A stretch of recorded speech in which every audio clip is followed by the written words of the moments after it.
anak Bani Adam, kata Allah, aku tidak akan pernah lupa dengan siapa yang bermaksiat kepadaku. Bagaimana dengan mereka yang taat kepadaku, kata Allah.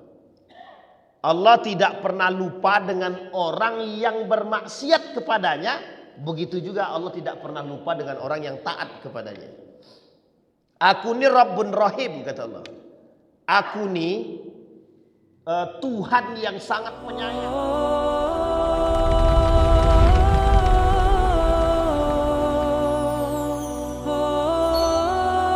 Ibu sekalian yang berbahagia, puji syukur kehadirat Allah.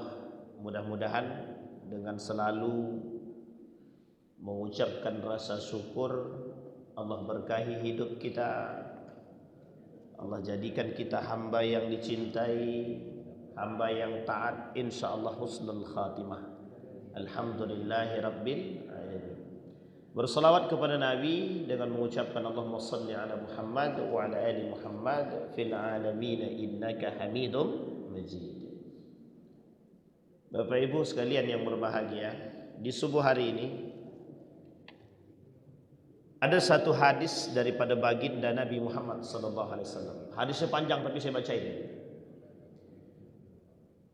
Qala Nabi sallallahu alaihi wasallam wa qala Allah taala. Allah bilang, ini hadisnya hadis qudsi. Qala Rasulullah. Kemudian Allah bilang wa kata Nabi wa qala Allah taala. Ya ibna Adam, la takhafanna min dhi sultan fa inna sultani baqiyan. Madama sultani baqiyan. Ya ibna Adam, la takhafanna min dhiqi rizqin fa inna khazaini mulanatun wa khazaini la tanfuzu abadan. Ya bana Adam, la tatlub ghairi wa ana laka. Fa in talabtani wajadtani wa in futtani futtuka wa fataka al-khair kulluh. Ya bana Adam, khalaqtuka lil ibadati fala tal'ab wa qasamtuhu laka rizqaka fala tat'ab. In radita bima qasamtuhu laka arahtu qalbaka wa badanaka. Fa in lam tarda bima qassamtuhu laka fa wa izzati la usallitanna 'alaika ad-dunya tarqudu fiha raqdul wuhush fil bariyati thumma la yakunu dhalika minha illa ma qassamtuhu laka wa kunta 'indi mazmuman. Ya bana Adam, khalaqtu as-samawati as-sab'a wal aradi as-sab'a walam a'ya bi khalqihinna ayu'yini raghifa 'isha aswaquhu laka bila ta'bin. Ya bna Adam, innani lam ansa man asani wa kaifa man ata'ani wa ana rabbur rahim wa ala kulli syai'in qadir. Ya bna Adam, la tas'alni rizqa ghaddi kama lam atlub minka amal al-ghad. Ya bna Adam, ana laka muhibbun fa bihaqqi alayka an takuna li muhibban. Sadaqallah. Panjang hadis ini Bapak Ibu. Ini kalau dipreteli hadisnya, hadis ini kalau dijelaskan, oh ini hadisnya sangat dalam maknanya. Kita pretelin hadis ini baru kita. Wahai anak Bani Adam, jangan takut dengan kekuasaan. Sesungguhnya yang memiliki kekuasaan di dunia dan di bumi dan di langit ini aku, kata Allah. Bahasa singkatnya begitu. Kemudian Allah bilang lagi, madama sultani bagian, kekuasaanku itu tidak akan pernah ada habisnya. Tidak akan. Kekuasaanku itu tak akan ada yang bisa mengalahkannya. Jangan pernah takut dengan rezeki yang sedikit. Karena sesungguhnya kata Allah, pembendaharaanku di langit, di bumi itu banyak. Dan tidak akan pernah kosong. Tidak akan pernah kosong. Ya bena Adam, wahai anak Bani Adam, jangan pernah meminta selain daripada diriku, kata Allah. wa ana laka, dan aku akan bersamamu. Fa in talabtani wajadtani, kalau kau minta sama aku, kau akan dapat apa yang aku inginkan, yang kau inginkan, kata Allah. Minta sama aku apa yang kau inginkan, kata Allah. Ini Allah yang bilang, bukan saya. Ini hadisnya hadis qudsi. Hadis qudsi itu Nabi cuma menukil perkataan Allah saja. Nabi cuma mengatakan apa yang Allah katakan, persis seperti apa yang Allah katakan. Bedanya hadis qudsi dengan hadis Nabi. Kalau hadis Nabi, makna dari Allah, kalimat dari Rasul. Kalau hadis qudsi, makna dan kalimat datang dari Allah langsung. Nabi cuma menukilkan saja. Kemudian wa in futtani futtukal khair, futtakal khair. Kata Allah, kalau kalian lupa, kalau kau melupakan aku lupakan kalian, dan tidak akan ada kebaikan bersama kalian. Nah, itu perkataan Allah. Jadi kalau kalian lupa denganku, kata Allah, maka tidak akan ada kebaikan beserta kalian, bersama kalian. Ya bani Adam, wahai anak Bani Adam, aku ciptakan kalian untuk beribadah. Jangan main-main. Jangan main-main. Dan aku ciptakan, aku berikan kalian rezeki, qasamtuhu laka rizqaka fala tad'ab. Jangan merasa capek. Jadi cari rezeki itu tidak usah capek. Kalau rezeki, mencari rezeki karena Allah, kata Allah, untukku, kata Allah, maka jangan pernah merasa capek. Karena urusannya dengan Allah langsung. Ini hadis qudsi. Itu belum selesai, nanti kita lihatin, baru kita jelasin. Kemudian kata Allah, kalau kalian sudah seperti itu, kemudian disebut, kalau kalian ridha dengan apa yang aku berikan, aku kasih kalian ketenangan badan dan hati. Fa in radita bima qasamtuhu laka arahtu qalbaka wa badanaka. Kalau kalian ridha dengan apa yang aku berikan, kata Allah, di dalam pembahasan lain, warda bima qasamallah takun aghnan nas. Ridha dengan pemberian Allah, itulah manusia yang terkaya. Aghnan nas, terkaya, paling kaya. Allah perjelas dalam hadis ini. Itu tadi ayat. Allah perjelas dari hadis ini. Apa kata Allah tadi? Fa in radita bima qasamtu arahtu qalbaka. Aku buat hati kalian tenang, badan kalian nyaman. Kalau kalian ridha. Fa in maradita fa in lam tarda bima qasamtuhu laka. Kalau kalian tidak ridha, kata Allah, la usallitanna alaika dunya. Aku buat kalian secapek mungkin, sesibuk mungkin dengan urusan dunia, sampai kalian lupa denganku, kata Allah. Wa kunta indi mazmuman, bagiku kalian adalah tercela. Tapi kalau ridha, wa kunta indi mahmudan, kata Allah. Aku cintai, aku suka, aku puji, kata Allah. Aku sayang. Nah, begitu bahasanya Allah. Dalam hadis ini itu tidak ada pakai skat. Tidak ada bahasanya bahasa diplomasi, tidak ada dari Allah. Dalam hadis ini bahasanya langsung frontal. Kalau kalian ridha, aku sayang. Kalau tak ridha, aku cela, kata Allah. Selesai. Kalau kalian tidak ridha, aku buat capek. Kalau kalian ridha, aku tenangkan hati kalian. Nah, ini kuncinya di sini sebenarnya. Kemudian lanjut. Apa kata? Aku yang menciptakan langit yang 7. 1, 2, 3, 7. 7 langit itu aku yang ciptakan. Bumi berlapis ini aku yang ciptakan, kata Allah. Jadi saking Allah pengen nunjukkan bahwa dia ini sang pencipta. Bahwa Allah ini sang pencipta. Jadi apa yang membuat kalian harus capek kalau aku yang berkuasa di dunia ini? Kata. Kalau kalian semua kembalikan urusan kalian kepadaku, apa yang membuat kalian capek? Kata Allah. Kalau capek untukku, apa masalahnya? Kata dia. Capek dengan urusan dunia kalian bisa, tapi capek dengan urusanku kalian tak bisa, kata Allah. Ini ancaman dan tantangan. Kemudian Allah ancam dengan kalimat terakhir itu, Allah ancam. Hei anak Bani Adam, kata Allah, aku tidak akan pernah lupa dengan siapa yang bermaksiat kepadaku. Bagaimana dengan mereka yang taat kepadaku, kata Allah. Allah tidak pernah lupa dengan orang yang bermaksiat kepadanya. Begitu juga Allah tidak pernah lupa dengan orang yang taat kepadanya. Aku ni Rabbun Rahim, kata Allah. Aku ni Tuhan yang sangat penyayang. Apapun bisa kulakukan.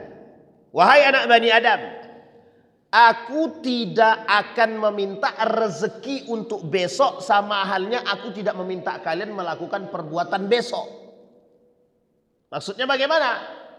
Allah tidak meminta kita untuk melakukan sesuatu yang kita tidak akan mampu untuk melakukannya, dan Allah tidak akan mempertanggungjawabkan sesuatu yang belum kita lakukan. Tapi kalau sudah kita lakukan, pasti diminta pertanggungjawaban, itu pasti.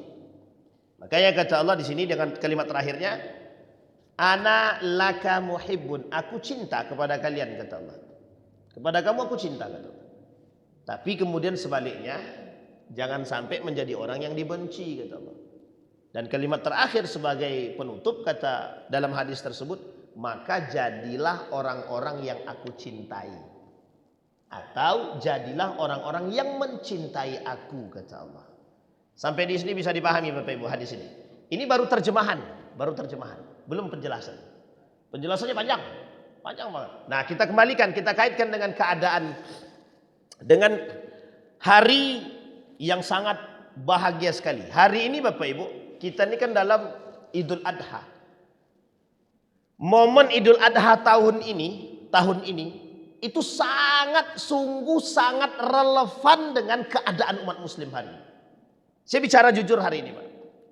Ada 7 persoalan, ada 7 paling tidak ya, pelajaran penting dari perjalanan Ibrahim dan Ismail itu. Ini merujuk kepada makna yang sesungguhnya daripada kurban itu. Kita pretelin satu-satu. Kurban ini itu memiliki 4 makna, 4 nama setidaknya.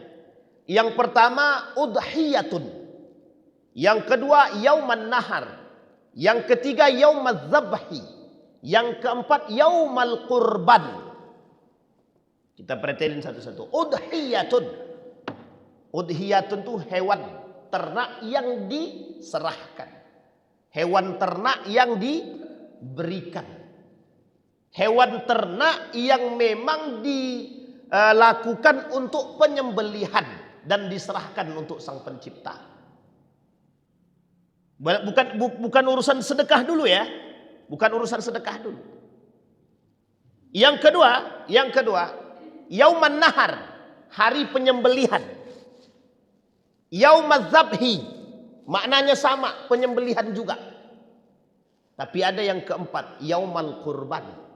Kurban dalam bahasa Arab qaraba, mendekatkan diri kepada Allah.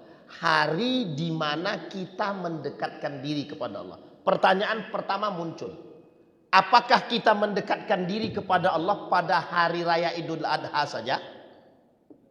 Pada hari raya Idul Adha saja mendekatkan diri? Tidak. Setiap hari kita mendekatkan diri. Cuma di hari inilah, di hari kurban itulah, setiap orang di antara kita akan berlomba-lomba dalam urusan sunnah untuk mendekatkan diri kepada Allah. Sekarang kita lihat.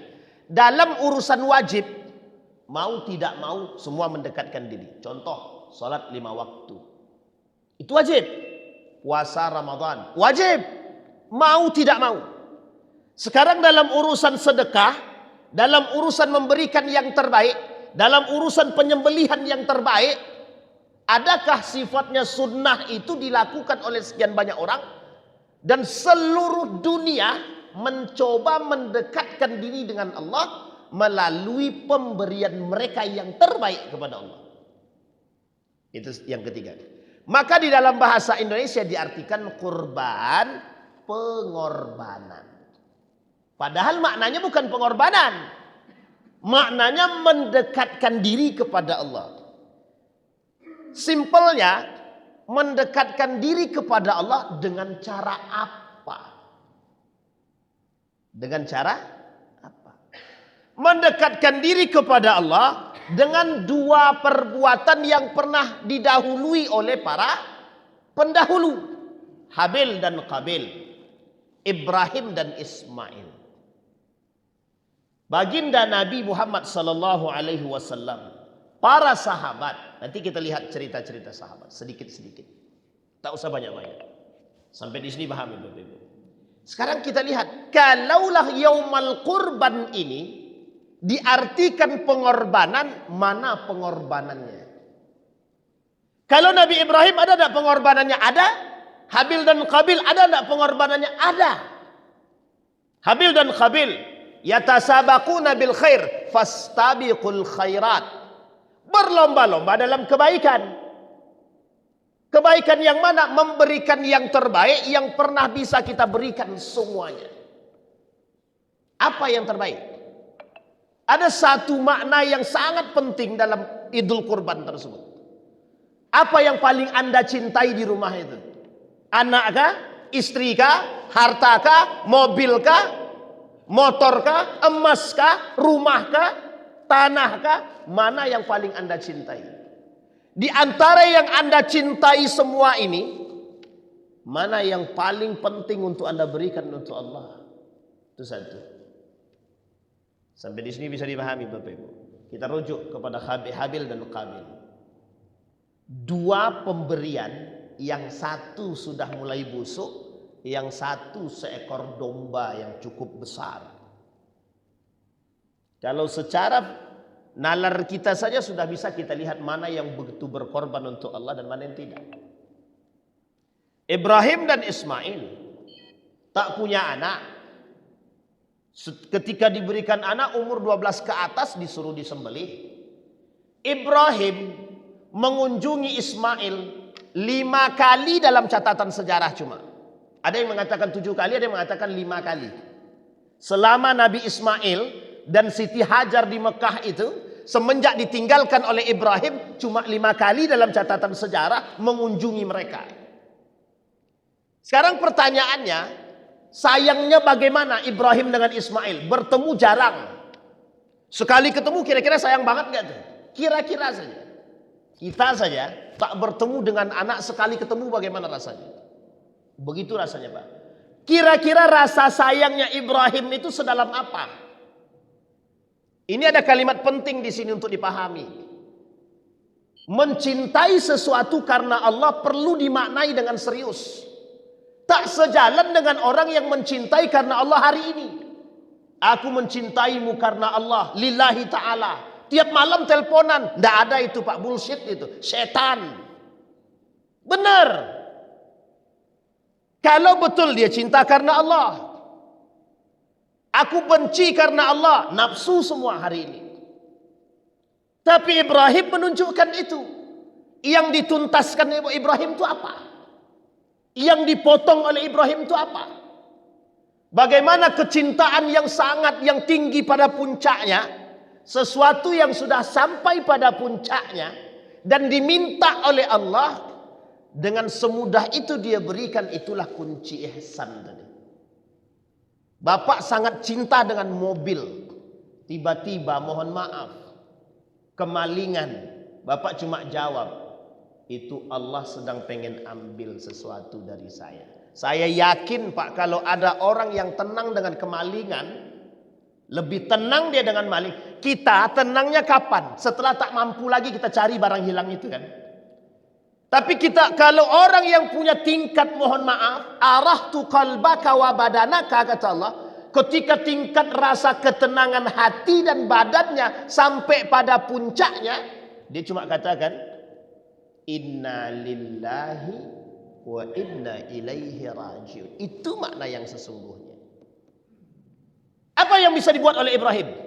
Inni ara fil manami anni azbahuka fanzur madza tara. Lihat kalimatnya, fanzur madza tara.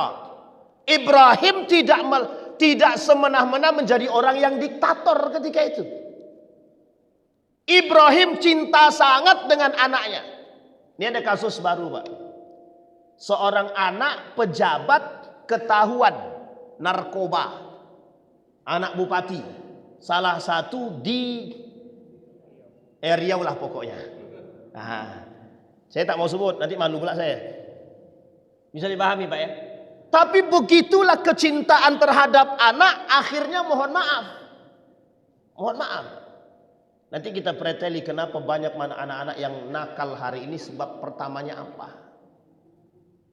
Sebab pertamanya apa? Makanya pelajarannya banyak Pak dari Ibrahim dan Ismail itu. Tidak pernah bisa ada habisnya. Cuma orang tua kita semua belum bisa sampai pada puncaknya Ibrahim. Kita baru serpihan daripada sifat kecil daripada Ibrahim. Itu yang disebut dengan pengorbanan Pak. Makanya Allah sebut dalam hadis tadi, ya bani Adam khalaqtuka lil ibadah fala tal'ab. Aku ciptakan, jangan main-main. Dengan aku ini jangan main-main, kata Allah. Aku kasih rezeki buat kalian, jangan pernah merasa capek. Dari kalimat ini sudah kita bisa paham. Urusan rezeki itu urusan siapa? Allah. Sekarang pertanyaannya, kalau memang rezeki itu urusan Allah, mengapa kita mohon maaf berkurban masih mikir-mikir? Coba bayangkan, coba kita bayangkan. Kalau memang rezeki itu datang dari Allah, datang akal manusia berpikir, iya tapi kan kita hitungan-hitungan juga Ustadz di rumah. Duitnya berapa itu hitungan manusia. Disinilah kita yang mengatakan kita belum sampai seperti Ibrahim. Di sini kita katakan Pak, kita tidak sama dengan Ibrahim. Mencontoh Ibrahim baru serpihan. Belum sampai pada tingkat pemulaan, pertengahan, apalagi setingkat Ibrahim. Tidak sampai. Kecintaan Ibrahim itu pada puncaknya Pak. Pada puncaknya. Anak yang baik, anak yang soleh. Cintanya bukan main tingginya. Tiba-tiba disuruh nyembelih. Dalam karakter ini saja kita belum sampai Pak. Saya yakin Pak, saya yakin ya. Ketika orang yang mohon maaf dalam pikirannya adalah duit. Dalam pikirannya ada duit. Itu cuma satu aja yang dia pikirkan. Kalau tak ada duit dia tak akan kurban. Yakin saya. Tak ada duit tak akan kurban dia. Yakin saya Pak. Karena dalam otaknya cuma duit aja. Saya berkali-kali Pak di mana-mana saya ceritain ini Pak. Saya ceritakan. Nenek-nenek Pak. Sebelum mati, sebelum meninggal dia bilang begini. Nak, aku sebelum meninggal pokoknya harus kurban. Bagaimana caranya terserahlah. Kalau bisa seumur hidup sekali kurban jadilah. Anaknya tukang sapu jalanan. Tukang sapu jalanan. Berapalah gajinya Pak? Dikumpulkan sama anaknya Pak. Alhamdulillah terkumpul selama 2 tahun. Sebelum 1 pekan sebelum kurban, anaknya ini tadi, anak yang perempuan ini tadi disenggol orang.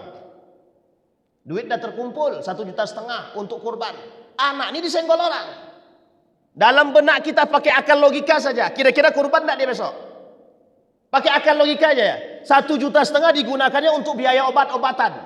Masuk rumah sakit, untuk biaya masuk rumah sakit. Kira-kira masih ada tidak sisa duitnya itu? Kalaupun ada cukup tidak beli kambing kira-kira. Logika saja. Ini akal manusia. Apa kata anak ini tadi kepada ibunya? Mohon maaf Bu, mungkin tahun ini kita masih belum bisa kurban. Tapi janjinya Allah pasti apa tak pasti kira-kira? Datang orang yang nyenggol tadi, minta maaf dia karena langsung pergi karena ada urusan penting katanya. Datang dia kembali ke tempat orang yang dia senggol tadi, dia perbaiki sepeda ibu yang dia tabrak tadi, yang dia senggol tadi, dia ganti 1 ekor kambing. Seminggu setelah nenek itu kurban, meninggal nenek itu. Pernah tidak terbayang sama kita? Serius Pak, pernah tidak terbayang? Jadi jangan dikira persoalan ibadah ini urusan main-main. Tidak. Anda punya keseriusan kata Allah. Anda serius ingin mendapatkan, menggapai sesuatu dalam ibadah. Kasih tahu aku kata Allah. Berapa banyak orang-orang yang mohon maaf naik haji umrah hanya karena persoalan mohon maaf satu saja. Berani mengorbankan yang mereka cintai. Ustaz, makan kami aja sulit. Mustahil kami umrah. Pertanyaannya, yang punya itu siapa? Allah atau kita? Yang punya itu Allah atau kita? Kalau kita yang punya mustahil Pak. Tapi kalau Allah katakan wa inna khazaini mulanatun, pembendaharaanku kata Allah banyak, tidak akan pernah habis. Pertanyaan muncul lagi. Seberapa yakin kita dengan Allah? Itu dia kuncinya Pak. Maka Ibrahim menunjukkan kepada kita inti daripada kurban itu kecintaan yang mendalam bukan kepada manusia, kepada Allah. Kalau Bapak Ibu mohon maaf saya singgung Pak. Kan sudah belajar tasawuf ya. Saya singgung Pak. Inna salati wa nusuki wa mahyaya wa mamati lillahi rabbil alamin. Mohon maaf ya Pak, mohon maaf betul. Ini kalau kita kaji, belum ada yang sampai pada ini Pak, matiku hidup untuk Allah. Tidak ada Pak, mohon maaf Pak, tidak ada. Tidak ada.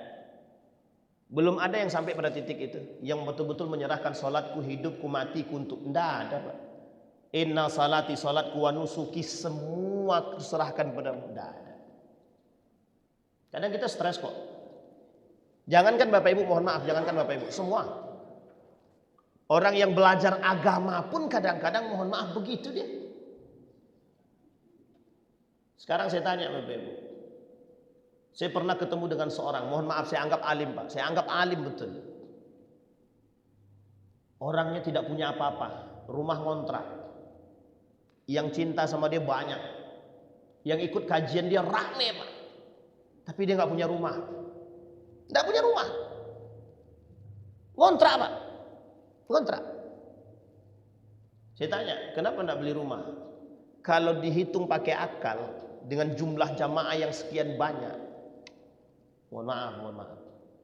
Tak mungkin tak ada jamaah yang mau membelikan di rumah Pak. Tapi dia tak mau. Dia tak mau. Dia cuma bilang satu saja. Kalau orang lain bisa bahagia dengan apa yang mereka dapat, maka aku lebih bahagia dengan apa yang aku cintai hari ini. Jawaban kedua yang paling membuat saya takut Pak. Aku takut cintaku terhadap Allah tergantikan dengan cintaku terhadap rumah, barang-barang mewah yang aku miliki. Siapa yang bisa ngomong begitu Pak?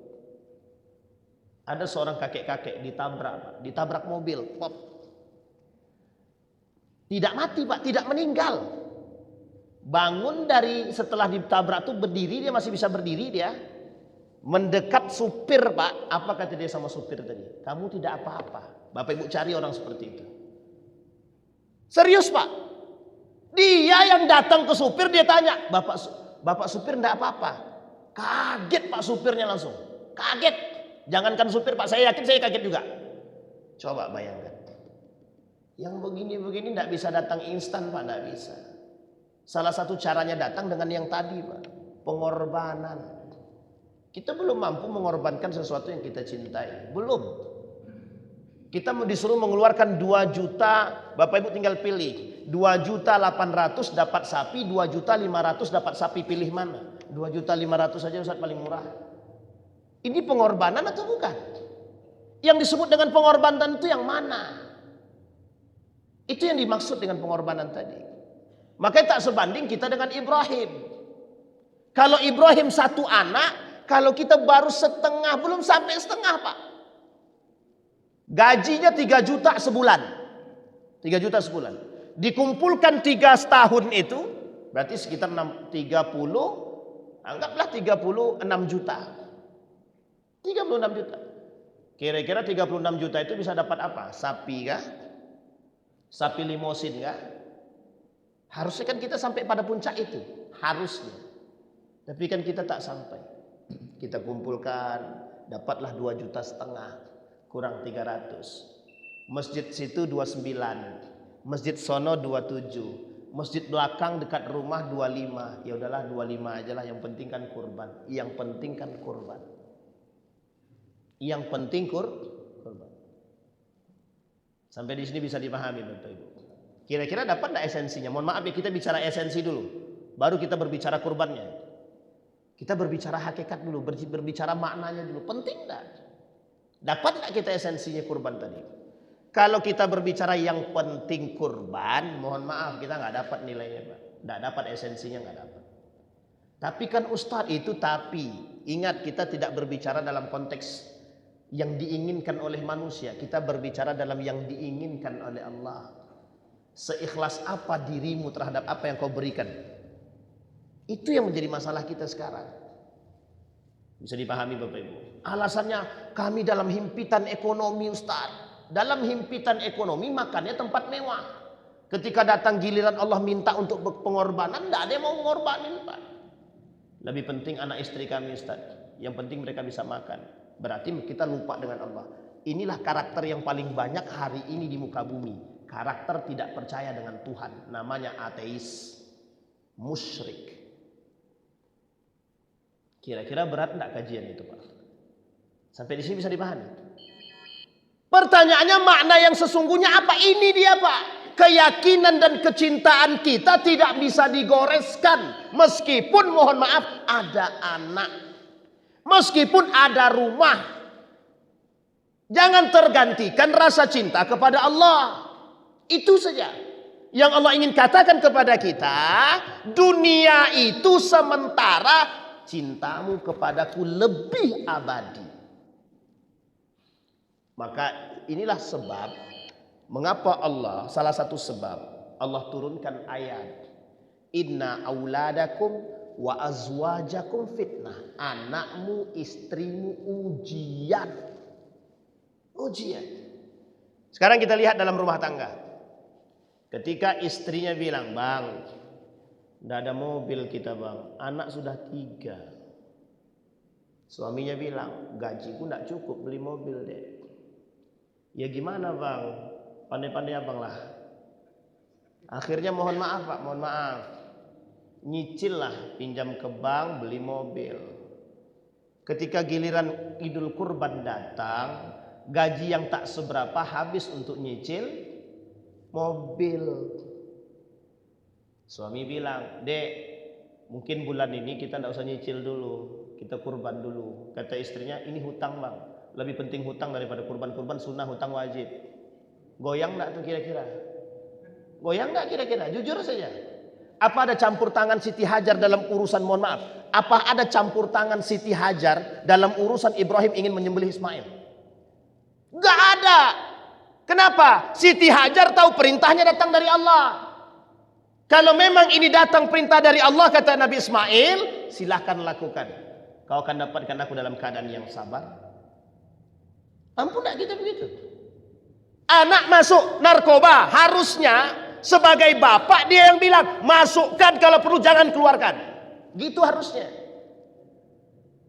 Ada enggak yang berani begitu? Enggak ada pak. Sekarang apa yang bisa dilakukan oleh para pejabat?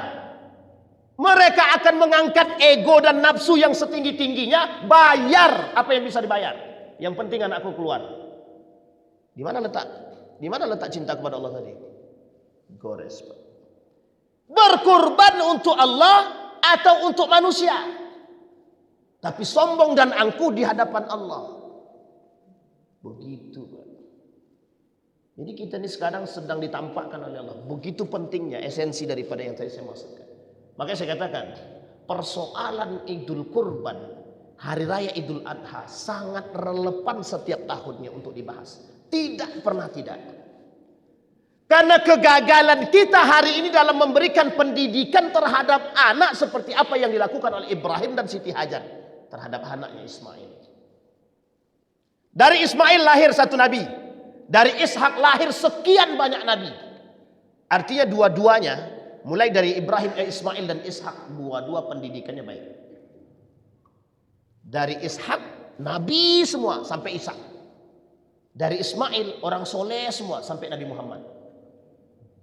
Turunan Pak. Jadi baiknya turunan atau bukan?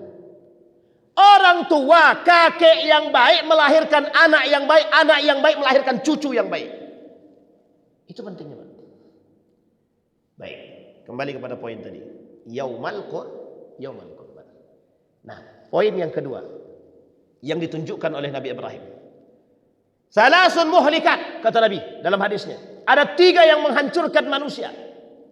Dipahami baik-baik 3 nih Pak. 1, syuhun muta, pelit, bakhil, kedekut, tamak, rakus, hirsun, syuhun, iriati, dengki. Ittaqus syuha fa inna syuham ahlaka man kana qablakum. Jauhi oleh kalian sifat kikir, rakus, tamak, iriati, dengki. Fa innahu ahlaka man kana qablakum, menghancurkan orang-orang sebelum kalian. Ada enggak pelajaran yang bisa kita ambil dari kalimat tersebut? Ada. Sekarang kita lihat Pak. Mulai dari mana sekarang? Kita lihat satu-satu kerajaan Islam yang tidak dihancurkan oleh Allah itu yang mana? Dinasti Umayyah hancur karena apa? Karena kedengkian, rakus. Dinasti Abbasiyah hancur karena apa? Rakus. Turki Utsmani rakus. Spanyol, Isbani, Andalusia hancur, rakus. Dinasti Yarmouk rakus. Dinasti Granada rakus. Semua kerajaan Islam yang di bumi hanguskan. Yang hancur itu di akhir kepemimpinan kerakusan dan ketamaan. Dinasti Yarmuk, rebutan kekuasaan dalam perang salib. Masih sempat-sempatnya mereka berantem saudara kandung satu ayah. Granada, anak, bapak, paman berkelahi merebutkan kekuasaan. Anak dengan ayah kandung, anak dengan paman kontan berantem demi kekuasaan. Rakus enggak tuh? Sekarang kita lihat keadaan sekarang. Rakus enggak manusia sekarang nih? Rakus enggak? Semua mau diambil. Bahkan mohon maaf dalam urusan agama pun mau mereka ambil. Kurbannya, zakatnya, wakafnya, infaknya, sedekahnya, semua mau diambil. Itu bukan rakus lagi Pak, rakus banget. Pertanyaannya mengapa mereka kok bisa begitu? Nafsunya nomor 2. Yang kedua kata Nabi, ittiba'ul hawa, mempertuhankan hawa nafsu. Inilah yang ingin ditunjukkan oleh Ibrahim. Nafsu yang tinggi itu cuma bisa dipotong, nafsu yang tinggi bisa dipotong dengan apa? Dikalahkan karena betul-betul cinta sama Allah. Yakin tak kita lebih cinta kepada Allah? Sehingga mohon maaf, kalau betul aku ni ada dalam diri kalian kata Allah, apa sih yang tak bisa kulakukan? Tapi kalau kalian ragu dengan diriku kata Allah, ya itulah yang kalian terima. Maka lebih kuat setan daripada Tuhan dalam diri orang itu. Orang yang nafsunya ketinggian Pak, itu disebutkan oleh Allah dalam Al-Quran. Apa kata Allah orang-orang yang cinta terhadap dunia tadi, nafsu yang tinggi tadi. Allah sebutkan dalam Al-Quran. Kata Allah, kalian akan melihat afara'aita man ittakhadha ilahahu hawahu. Kalian akan melihat orang-orang yang mempertuhankan hawa nafsu dia. Apalagi sampai berdusta. Berdusta atas nama agama. Man kadzdzaba alayya muta'ammidan falyatabawwa maq'adahu minan nar. Yang berdusta atas nama agama Rasulullah, atas nama Nabi, nerakanya jahanam Pak. Jahanam. Nafsu semua kan? Nafsu semua. Dan balikan pada poin tadi. Ibrahim memutus itu. Makanya Ibrahim mampu mengalahkan rasa cinta dia terhadap anaknya ketika sudah urusannya dengan Allah. Allah ingin uji. Setelah kau kuberikan anak, kira-kira cintamu kepadaku berkurangkah atau tidak? Ternyata anak yang didapat titisan Nabi. Artinya mohon maaf, apakah tiba-tiba lahir langsung jadi Nabi? Kan tidak. Adakah proses pendidikannya? Ada. Ternyata anak yang lahir mendapatkan pendidikan, padahal yang mendidik siapa? Mohon maaf. Di sini poin peran-peran ibu-ibu. Mohon maaf ya ibu-ibu ya. Ibrahim ketemu Ismail cuma 5 kali. Dalam catatan sejarah ada yang mengatakan 7 kali. Semenjak ditinggal Ibrahim sampai Ibrahim berumur 12 ke atas, itu dijenguk cuma, mohon maaf, 7 kali cuma. Paling banyak 7 kali, paling sedikit 5 kali dalam catatan sejarah. Pertanyaannya adalah, peran siapa yang paling besar membuat yang mendidik Ismail seperti itu? Siapa kira-kira? Rabbatul Bait. Ibu. Kegagalan anak hari ini bukan di tangan ayah, tapi di tangan ibu. Kalau ayahnya, ya tergantung yang dimasukkan halal atau haram. Ayah nih yang merusak anak itu satu saja. Kalau dia yang dia kasih ke dalam mulut anaknya itu yang haram, apa yang subhat, maka hancur tuh anak itu. Hancur tuh. Yang subhat atau yang haram. Sekarang pertanyaannya, pernah nggak yang subhat atau yang haram dimasukkan ke dalam mulutnya Ismail kira-kira? Logika saja kita pakai. Sekarang kita pakai teori psikologi. Kita pakai teori psikologi. Kira-kira karakter itu menular nggak? Karakter itu menular nggak Bapak Ibu? Kalau memang menular, kata Simon Freud, karakter itu menular. Kalau bapaknya baik, anaknya pasti berkemungkinan besar baik. Kalau anaknya baik, berkemungkinan besar anaknya baik. Maka faktor yang membuat anak ini tidak baik itu adalah lingkungan. Oke? Bapak ibunya baik, maka secara gen harusnya baik. Tapi kok bisa anaknya jadi, mohon maaf, anaknya maling, anaknya narkoba, anaknya ini segala macam? Tergantung lingkungan. Tapi kalau anaknya, bapaknya, ibunya preman, mohon maaf, anaknya jadi apa? Bandit kan? Atau preman juga kan? Pertanyaannya, bisa enggak anak ini jadi baik? Bisa, tergantung lingkungan. Sampai di sini sampai bisa dipahami ya Bapak Ibu. Artinya Bapak Ibu, Ibrahim, Siti Hajar memberikan apa kepada anaknya? Bisa dipahami sampai di sini. Karakter seorang Siti Hajar terhadap Ismail seperti apa? Itu yang harus kita petik sekarang. Parenting itu ada manfaatnya. Tapi satu sisi, kalau parenting itu mengajarkan lebih cinta kepada anak daripada Allah, berarti parentingnya sesat tuh. Saya katakan Pak, kita apa adanya Pak. Kalau ada parenting yang mengajarkan cinta kepada anak lebih tinggi daripada kepada Allah, berarti parentingnya sesat. Bisa dipahami Bapak Ibu. Itu Ibrahim begitu. Nabi Muhammad, siapa yang didik? Orang tuanya meninggal semua. Siapa yang didik? Kakeknya. Pertanyaannya, kakeknya baik apa buruk? Kita lihat catatan sejarah kakeknya. Kakeknya diambil dari siapa? Abdul Muthalib. Muthalib itu siapa? Muthalib itu pamannya. Pamannya ini anak siapa? Abdul Manaf. Abdul Manaf itu siapa? Keluarganya Hisam. Hisam itu siapa? Dinaik sampai ke atas, sampai ke Ibrahim, sampai ke Ismail. Semuanya baik Pak. Artinya 7 turunan sebelum dari Nabi sampai 7 turunan ke atas. Itu baik semua Pak. Secara karakter baik. Artinya kebaikan menurun, kemuliaan menurun sampai Nabi. Yang terakhir cucunya jadi apa? Nabi. Maryam punya anak, siapa namanya? Isa.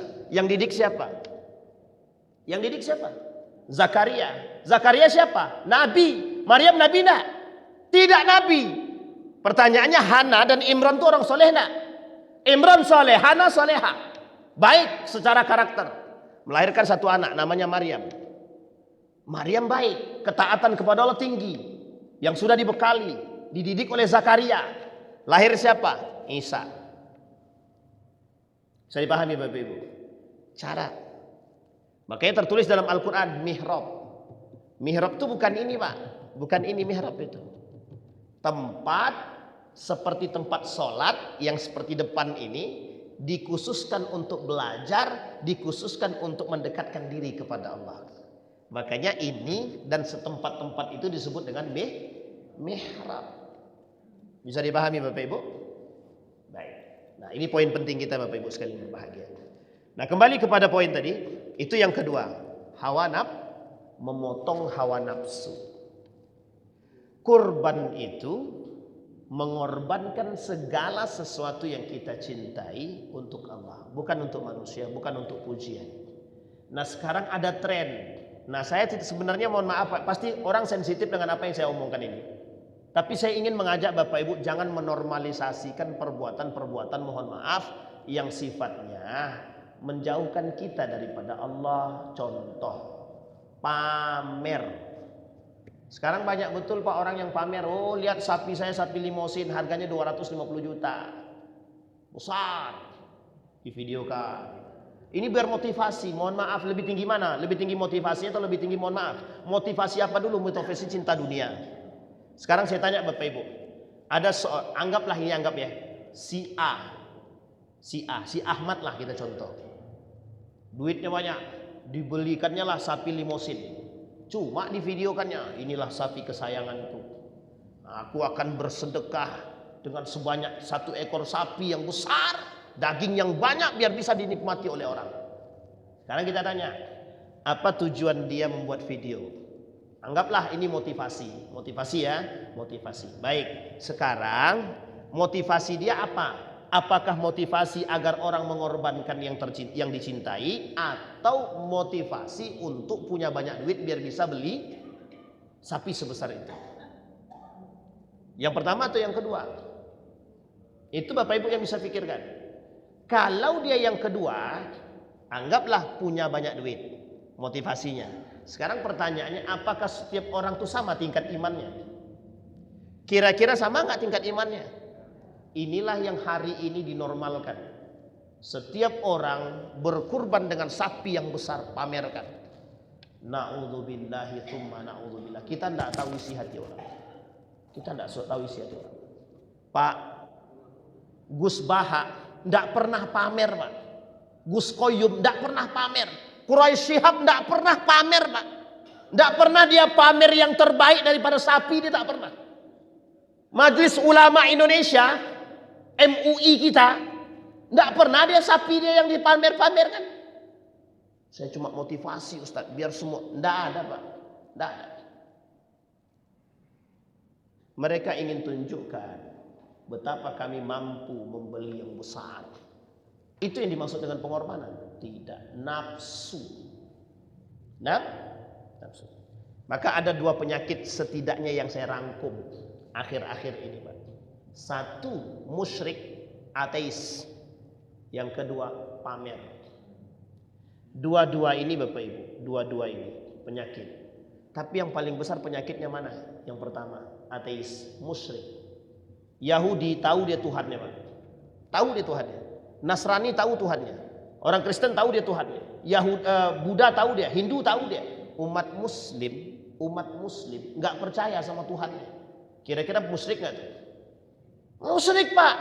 Kita Islam tapi nggak percaya dengan Tuhan kita, nggak yakin kita dengan Tuhan kita.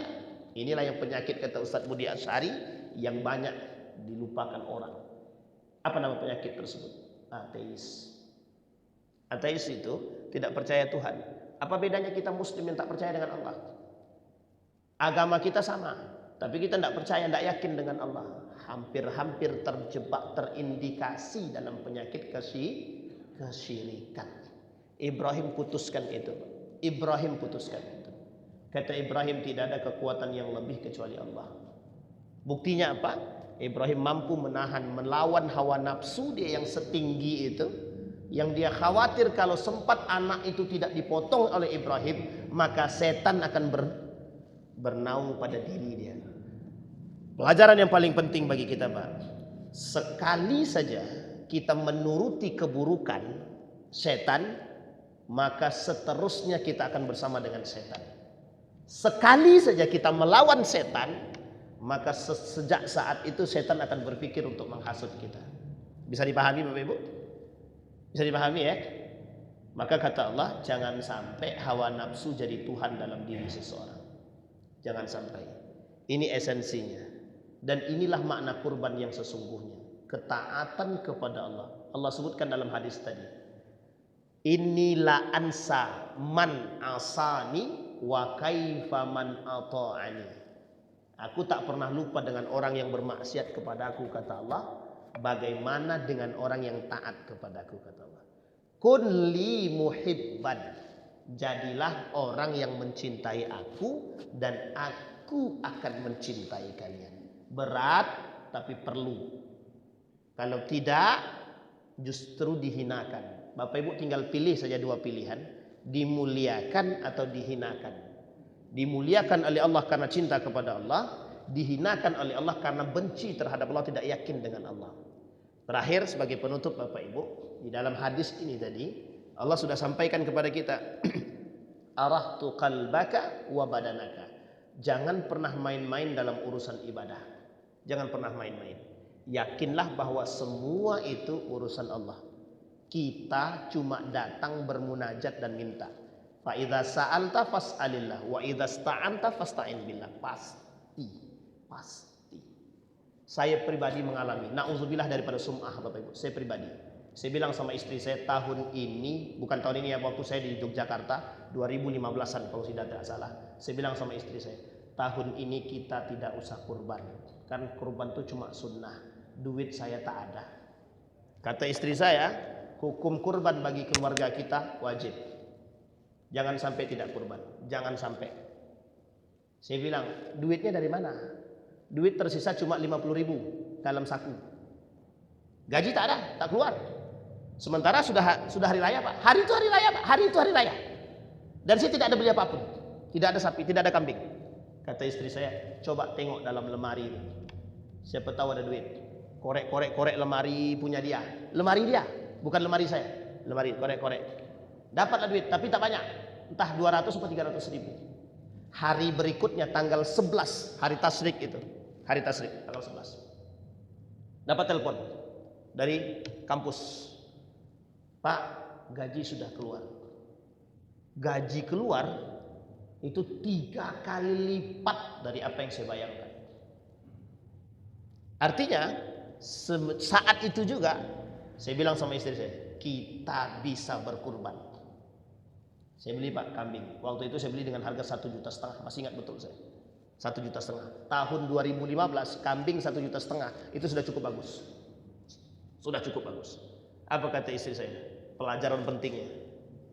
Kalau yakin dengan Allah jangan tanggung-tanggung. Kalau yakin dengan Allah jangan tanggung-tanggung. Dalam urusan ibadah jangan tanggung-tanggung. Dan jangan pernah tidak kurban. Jangan pernah tidak kurban. Jangan pernah bilang dalam diri tidak kurban. Tapi yakinlah pasti bisa kurban. Sampai hari ini itu yang saya pegang. Bisa dipahami Bapak Ibu ya? Jadi tidak ada istilah kita tidak mengorbankan hawa nafsu kita. Tinggal kekuatan kita, kuat mana, nafsukah atau kuat takwakah? Ini yang harus kita tanamkan dalam diri kita. Ibrahim itu perlu ada. Kita perlu punya banyak Nabi Ibrahim dan Ismail hari ini contohnya.